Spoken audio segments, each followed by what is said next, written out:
ಒಂದು ವರ್ಷ ಸ್ಪ್ರಿಂಕ್ಲರ್ ಆಗ್ಬಿಟ್ರೆ ಅದು 33 ಸೆಂಟಿಗ್ರೇಡ್ ಅಲ್ಲಿ ಇದ್ದದ್ದು 19ಕ್ಕೆ ಬಂದ್ಬಿಡ್ತದೆ. ಕೊರಿಯಾದಲ್ಲಿ ಏನ್ ಮಾಡ್ತಾರೆ ಅಂತ ಹೇಳಿದ್ರೆ ಅವರೆಲ್ಲ ಗಿಡಗಳನ್ನ ಬಳ್ಳಿ ಮೇಲೆ ಹಬ್ಬಿಸ್ತಾರೆ. ಒಂದೇನಪ್ಪ ಅಂದ್ರೆ ಯಾರು ಮಲ್ಚಿಂಗ್ ಮಾಡ್ತಾರೆ ಅವ್ರನ್ನು ಬೂಟ್ ಕಡ್ಡಾಯವಾಗಿ ಹಾಕೋಬೇಕು. ಅದರಿಂದ ಆಮೇಲೆ ನಮ್ಮಲ್ಲಿ ಟ್ರ್ಯಾಕ್ಟರ್ ಇಲ್ಲ, ಆಮೇಲೆ ಟಿಲ್ಲರ್ ಇಲ್ಲ, ಒಂದ್ ಜೊತೆ ಎತ್ತಿದಾವೆ, ಸರ್ ಒಂದು ಚಾಲೆಂಜ್ ಏನಂದ್ರೆ ಈಗ ನೀವ್ ಹೇಳ್ತಾ ಇರ್ತಕ್ಕಂತ ಬೆಳೆಗಳು ಮಲ್ನಾಡ್ ರೀಜನ್ ಅಲ್ಲಿ ಜಾಸ್ತಿ ಬರುತ್ತೆ ಅಂತ ಹೇಳ್ತಾರೆ. ಒಂದು ಸ್ವಾಭಾವಿಕ ನನ್ನ ಪ್ರಶ್ನೆ ಅಷ್ಟೇನೆ. ನಿಮಗ್ ಮುಂಚೆನೆ ಒಂದು ಅನುಭವ ಇತ್ತ, ಐಡಿಯಾ ಏನಾದ್ರು ಓಡಾಡಿ ಒಂದು ಅನುಭವ ಇತ್ತ, ಟೆಂಪರೇಚರ್ ನ ರೆಡ್ಯೂಸ್ ನೋಡಿದ್ದೆ ನಾನು.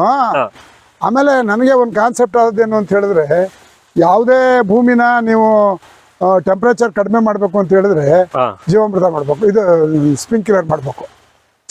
ಒಂದು ವರ್ಷ ಸ್ಪ್ರಿಂಕ್ಲರ್ ಆಗ್ಬಿಟ್ರೆ ಅದು 33 ಸೆಂಟಿಗ್ರೇಡ್ ಅಲ್ಲಿ ಇದ್ದದ್ದು 19ಕ್ಕೆ ಬಂದ್ಬಿಡ್ತದೆ.